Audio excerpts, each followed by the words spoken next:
mito da conquista. Vivemos em uma era que transformou a palavra conquista em sinônimo de poder. Os homens querem conquistar tudo: sucesso, dinheiro, atenção, corpos, status, aplausos. Vivemos cercados de gurus que prometem fórmulas para dominar o jogo, vencer a todos, nunca ser rejeitado.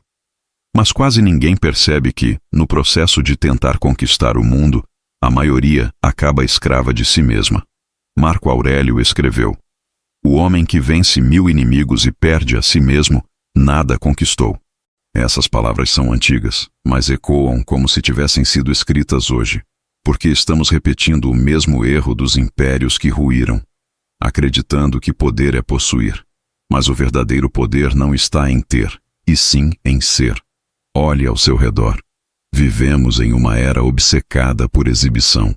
Os homens se definem por curtidas, por quantos admiram sua imagem, por quem desejam sua presença. Mas o estoico não busca ser admirado. Ele busca ser inteiro. Enquanto o mundo corre atrás de validação, o estoico busca presença. Ele não quer provar nada a ninguém. Quer apenas ser digno do que pensa, fala e faz. A filosofia antiga sempre soube: a conquista exterior é frágil, passageira. Hoje você é aplaudido, amanhã é esquecido. Hoje você vence, amanhã outro toma seu lugar. Mas a conquista interior, aquela que acontece quando você vence a si mesmo, ninguém pode tirar. Essa é a única vitória eterna. Quando Sêneca escreveu que a maior vitória é o domínio sobre si, ele não falava de fraqueza ou passividade. Falava de força, mas a força que nasce do autodomínio, não da agressão. Ele via homens se destruindo por orgulho, soldados matando por vaidade, políticos mentindo por prestígio, e dizia: eles acham que estão no comando, mas são governados por suas paixões. E é exatamente isso que acontece hoje. Homens que acreditam estar vencendo o jogo estão, na verdade, presos ao próprio ego. Buscam conquistas que não sustentam a alma, mas alimentam a ilusão. E o resultado é sempre o mesmo: cansaço, vazio, confusão. O homem moderno é um conquistador cansado. Venceu batalhas que não importavam. O que poucos entendem é que a verdadeira conquista começa quando o desejo se transforma em direção. Conquistar não é acumular, é alinhar. É colocar suas ações a serviço de algo maior que o próprio ego. O estoico não quer o mundo de joelhos, quer o próprio espírito de pé. Ele entende que a glória sem paz é apenas outro tipo de prisão. Quando Marco Aurélio governava Roma, ele tinha tudo que o mundo moderno idolatra: poder absoluto, riqueza, status, respeito. E mesmo assim, escrevia em seu diário palavras de desapego. Logo, tudo o que amas será pó.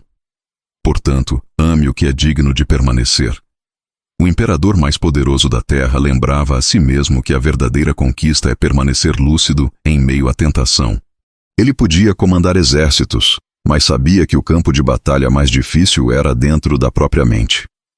Quantos de nós podemos dizer o mesmo? Quantos conseguem manter a serenidade quando são provocados? Quantos conseguem vencer o impulso de reagir, de provar, de mostrar que tem razão? Conquistar o mundo é fácil quando se tem força. Conquistar a si mesmo exige clareza, disciplina e coragem silenciosa. E talvez esse seja o ponto que o mundo esqueceu. Você não precisa gritar para ser forte. Não precisa vencer alguém para provar que tem valor. A força verdadeira não destrói. Ela constrói. Não busca aplauso. Busca coerência. Não domina. Governa. A era digital criou uma ilusão perigosa: a de que valor pessoal é medido em reconhecimento público. Mas o estoico sabe que a vitória mais importante é invisível. É quando você cala o ego no momento em que ele quer gritar. É quando você age com virtude, mesmo quando ninguém está vendo. É quando você escolhe o silêncio em vez da vingança, a razão em vez da reação. Isso é conquista. E ninguém precisa ver para que seja real. Sêneca dizia que nenhum vento é favorável para quem não sabe para onde vai. A maioria corre atrás de conquistas porque não sabe o que busca.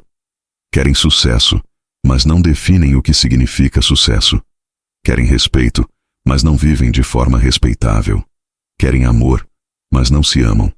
e assim passam a vida tentando encher um vazio que não é externo, é interior. A conquista que liberta não é a que vem de fora, é a que nasce do alinhamento entre o que você pensa, sente e faz. Quando você é coerente consigo mesmo, o mundo inteiro muda de postura diante de você, porque o universo responde à ordem interna. É por isso que o estoicismo é tão atual. Ele não ensina a conquistar o mundo, ensina a conquistar a mente que o cria. E quando a mente está em ordem, o resto se alinha. O trabalho flui. Os relacionamentos se tornam mais equilibrados. As decisões ficam mais claras. E as vitórias que chegam não são fruto de manipulação, mas de coerência. Você não precisa mais correr atrás do que deseja. O que é seu se aproxima naturalmente, porque você se tornou alguém capaz de sustentar o que pede. Essa é a essência da verdadeira conquista. Ser o tipo de homem que o mundo respeita não pelo que ostenta, mas pelo que emana. A presença tranquila que não precisa provar nada, porque sua força é silenciosa. O olhar que não ameaça, mas impõe respeito. A palavra que não grita, mas carrega peso. A atitude que não busca aplauso, mas deixa rastro de sabedoria. Marco Aurélio dizia que a tranquilidade é a fortaleza do sábio. E é isso que o titã sereno representa. Não o homem que vence por violência, mas o homem que vence sem perder a alma. Porque no fim, a maior conquista não é vencer o outro. É vencer o próprio caos e ainda manter o coração em paz. O poder interior dos antigos. Quando o mundo moderno fala de poder, fala de controle. Mas quando os antigos falavam de poder, falavam de equilíbrio. Hoje confundimos domínio com opressão, força com brutalidade, sucesso com arrogância. Mas para os filósofos e guerreiros de verdade, o poder não era gritar mais alto, era enxergar mais fundo. Sêneca, Marco Aurélio, Epicteto e até Jung, séculos depois, apontavam para o mesmo caminho. O inimigo não está fora, ele habita dentro. E o que chamamos de vencer o mundo é apenas uma extensão do que conseguimos vencer em nós mesmos. Marco Aurélio governava o maior império que já existiu. Com um gesto, podia decidir o destino de milhares de vidas. E mesmo assim, escrevia para si mesmo, em silêncio, palavras que nenhum imperador moderno ousaria confessar. Não permita que o poder te torne arrogante. Governa-te antes de governar os outros. Ele sabia que a tentação mais perigosa não era a do prazer, nem a da riqueza. Era a tentação do ego. Porque o ego é o tirano mais sutil. Ele sussurra: você é mais importante, você merece mais, você tem razão. E quando acreditamos nele, nos tornamos prisioneiros da nossa própria sombra. Jung chamava isso de a inflação do ego. Um estado em que o homem acredita ser maior do que realmente é, e por isso, inevitavelmente, cai. Ele dizia que todo homem precisa, em algum momento, descer ao submundo da própria alma para encontrar aquilo que realmente é.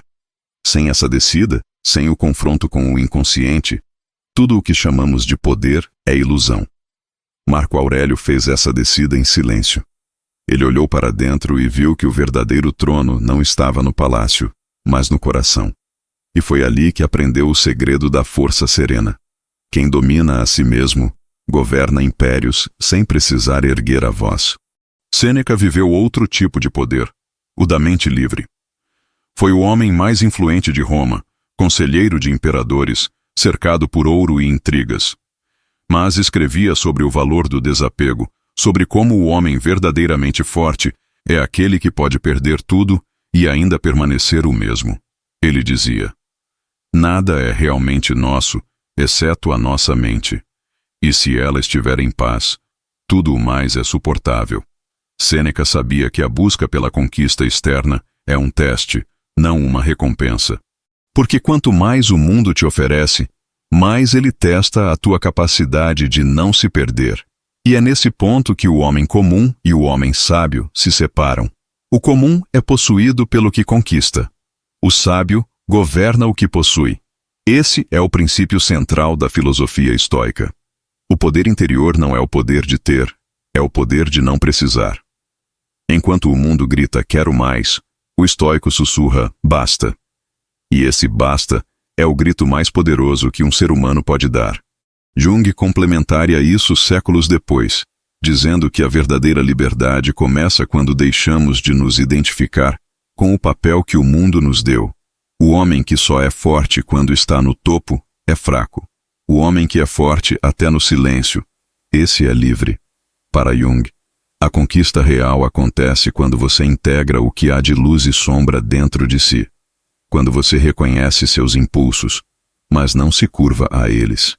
Quando entende que dentro de você vive um guerreiro e um sábio, e que a harmonia entre os dois é o que cria o homem completo. O estoicismo sempre foi isso. A arte da integração. O controle não é repressão, é equilíbrio. O silêncio não é fraqueza, é lucidez. A paciência não é submissão, é estratégia. O perdão não é rendição, é superioridade emocional. Os antigos sabiam que a raiva, o medo e o desejo são tempestades que sempre virão. Mas o sábio não tenta impedir o vento, ele aprende a navegar com ele. Esse é o segredo da serenidade. Não lutar contra o que sente, mas não deixar que o que sente o governe. Imagine Marco Aurélio, o homem mais poderoso do mundo, acordando em meio a guerras, traições e pestes, e ainda assim, escrevendo calmamente em seu diário: hoje encontrarei homens ingratos, arrogantes e tolos, mas não me deixarei tornar igual a eles. Essa frase resume o que é ser estoico, agir com virtude, mesmo quando tudo à volta te convida à decadência. Agora imagine Jung, séculos depois, dizendo: aquilo a que resistimos, persiste. Aquilo que aceitamos, se transforma. É a mesma sabedoria, com outra linguagem. O homem que aceita sua sombra deixa de ser controlado por ela. O homem que aceita o mundo como ele é, deixa de ser escravo do caos. E ao fazer isso, conquista um tipo de poder que nenhuma arma, status ou conquista externa pode oferecer: o poder de permanecer inteiro. O mundo moderno, com toda a sua tecnologia e velocidade, ainda não entendeu o que os antigos já sabiam: que o poder não é sobre vencer, é sobre compreender. Não é sobre impor, é sobre integrar. Não é sobre dominar, é sobre discernir. Os estoicos e Jung falavam a mesma língua em tempos diferentes. Ambos sabiam que não existe vitória sem consciência. Porque a consciência é a única forma de conquista que não se perde. E talvez esse seja o chamado do nosso tempo. Voltar a olhar para dentro, não para fugir do mundo, mas para compreendê-lo melhor. Porque quando você entende a si mesmo, o mundo se torna previsível. Quando você se equilibra, o caos não te atinge da mesma forma. Quando você domina o próprio fogo, pode caminhar pelo inferno com serenidade. Marco Aurélio, Sêneca e Jung nunca se conheceram, mas todos chegaram à mesma verdade. O homem que se conhece é inabalável. Podem tirar-lhe o ouro, a glória, o amor e até a esperança. Mas não podem tirar-lhe o domínio sobre o próprio espírito. E esse é o poder que transforma qualquer mortal em algo digno da eternidade. O titã sereno não é aquele que nasceu forte, é aquele que se tornou inquebrável através do autodomínio. E é isso que a filosofia dos antigos nos convida a fazer. Voltar para dentro, não por covardia, mas por estratégia, porque só quem governa o próprio mundo interior é capaz de mover o mundo exterior sem precisar lutar contra ele. Conquistar sem ferir. Vivemos num mundo que confunde conquista com destruição, onde vencer parece significar fazer o outro perder, e ser forte é sinônimo de não sentir nada. Mas essa é a mentira mais perigosa que a modernidade contou aos homens, a de que o poder vem da força, e não da consciência. Os antigos sabiam algo que esquecemos: a verdadeira força é silenciosa. Ela não precisa humilhar nem dominar. Ela não fere para provar, nem conquista para se exibir. Ela vence sem brigar, porque já venceu o próprio caos interior. Marco Aurélio dizia: o melhor modo de se vingar de um inimigo é não se tornar igual a ele. Essas palavras soam como um antídoto para a cultura de conflito em que vivemos. Hoje, cada discussão é uma guerra, cada opinião é uma espada. Cada ego quer ser o último a ter razão. Mas quando você entende o que é autodomínio, descobre algo libertador. Você não precisa mais reagir para provar que é forte. O homem que se conhece não responde ao ataque. Ele compreende. Não porque é fraco, mas porque percebe que responder com raiva é como jogar lenha na fogueira do próprio ego. E todo fogo que começa com o ego termina em cinzas. O verdadeiro conquistador é aquele que domina o campo de batalha sem precisar levantar a espada, que faz o outro baixar a voz sem precisar gritar, que vence pela presença, não pela violência. Essa é a arte esquecida de conquistar sem ferir. Quando Sêneca falava sobre a tranquilidade da alma, ele dizia que o homem sábio não é aquele que nunca se irrita, mas o que não é escravo da irritação. Ele sente a raiva, mas escolhe o que fazer com ela. Sente o medo, mas caminha mesmo assim. Sente o desejo, mas não se curva a ele. Essa é a verdadeira liberdade. Poder agir sem ser arrastado pelas emoções. O estoico entende que cada emoção é uma força bruta da natureza. Você não controla o vento, mas pode aprender a ajustar as velas. Não controla a tempestade, mas pode aprender a dançar na chuva. E é nesse domínio calmo, quase invisível, que a conquista se revela. Nos tempos modernos, chamamos isso de inteligência emocional. Mas, na verdade, é sabedoria antiga. É o mesmo princípio que fez Musashi vencer sem raiva, que fez Buda sorrir diante do insulto e que fez Marco Aurélio escrever em meio à guerra: que o destino me teste, mas nunca me quebre. A filosofia estoica não ensina você a reprimir o que sente. Ensina a dirigir o que sente para o propósito certo. E propósito é tudo. Sem propósito, até a força vira destruição. Com propósito, até a dor vira poder. A questão que poucos fazem a si mesmos é: por que quero conquistar? Essa pergunta simples separa o sábio do tolo. O tolo conquista para se provar. O sábio conquista para evoluir. Um busca a validação dos outros. O outro busca a superação de si. Um quer ser visto. O outro quer compreender. Quando a conquista nasce do ego, ela sempre exige um inimigo. Quando nasce da consciência, ela se torna serviço, criação, legado. O homem guiado pela raiva cria ruína. O homem guiado pela razão constrói impérios que duram. Mas isso não é filosofia abstrata, é prática. Conquistar sem ferir é algo que começa nas pequenas coisas. É escolher a calma no lugar da vingança, a empatia no lugar do julgamento, a firmeza no lugar da violência. É entender que o verdadeiro respeito não se exige, se emana.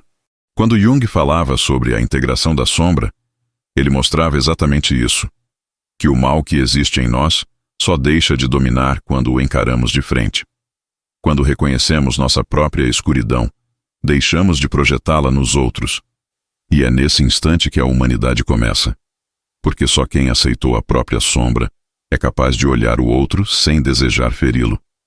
Conquistar sem ferir é também um ato de compaixão, não com o mundo, mas consigo mesmo. É entender que toda vez que você reage com ódio, é a sua paz que está sendo ferida. Toda vez que você precisa humilhar alguém para se sentir grande, é porque esqueceu o tamanho da sua própria alma. E toda vez que você conquista algo machucando o outro, é o seu espírito que sangra por dentro. Os antigos chamavam isso de areté, a excelência moral. A ideia de que o homem nobre é aquele que age em harmonia com o que é justo, mesmo que ninguém esteja olhando. E isso exige mais coragem do que qualquer batalha, porque lutar contra o mundo é fácil. Difícil é enfrentar o próprio ego. Marco Aurélio enfrentava traições, guerras e pestes, e mesmo assim escrevia: "Sê como a rocha que o mar golpeia, ela permanece firme, e o furor das ondas se acalma ao seu redor." Essa é a imagem do homem que aprendeu a conquistar sem ferir. Ele não resiste por orgulho, mas por equilíbrio. Não vence por ódio, mas por propósito. Não destrói o inimigo, o transforma pela força da calma. E talvez seja isso que o mundo precisa lembrar. A força bruta impressiona, mas a força serena transforma. O barulho domina o instante, mas o silêncio conquista o tempo. O orgulho alimenta o ego, mas a humildade constrói impérios. O titã sereno é esse homem em essência, aquele que pode lutar, mas escolhe compreender. Aquele que pode reagir, mas escolhe respirar. Aquele que pode gritar, mas escolhe o silêncio. Porque o silêncio dele não é fuga, é poder concentrado. É o espaço entre o impulso e a sabedoria. E é nesse espaço que nascem os grandes homens. Conquistar o mundo é fácil. Basta seguir o fluxo da ambição e usar o caos a seu favor. Mas conquistar a si mesmo é um ato divino. É colocar ordem no caos interior e, por consequência, em tudo o que o cerca. Essa é a verdadeira vitória. Governar a própria mente. Sêneca dizia: nenhum homem é livre até dominar a si mesmo. E essa é a liberdade que o mundo não entende. A liberdade de não precisar vencer ninguém para sentir-se vitorioso. A liberdade de agir com firmeza sem perder a ternura. A liberdade de ter poder e, mesmo assim, escolher a paz. O homem que conquista sem ferir deixa rastros diferentes. Ele não é lembrado por sua força, mas por sua presença. Não é temido, é respeitado. Não é seguido por medo, mas por inspiração. Ele não precisa ser o mais alto para ser visto. O brilho da sua serenidade basta. E assim, o ciclo se fecha. A conquista verdadeira não é sobre dominar o outro, mas sobre dominar o único território que realmente importa: a alma. Aquele que vence dentro de si não precisa de troféus. O seu próprio silêncio é sua coroa. Domine sua mente e o mundo virá em silêncio. Essa é a frase que define a filosofia do Titã Sereno. Um lembrete para os que buscam grandeza sem perder a alma. Você pode conquistar tudo, desde que o faça com equilíbrio, lucidez e compaixão. Porque conquistar o mundo ferindo os outros é fácil. Conquistar o mundo sem ferir ninguém, esse é o poder dos verdadeiros.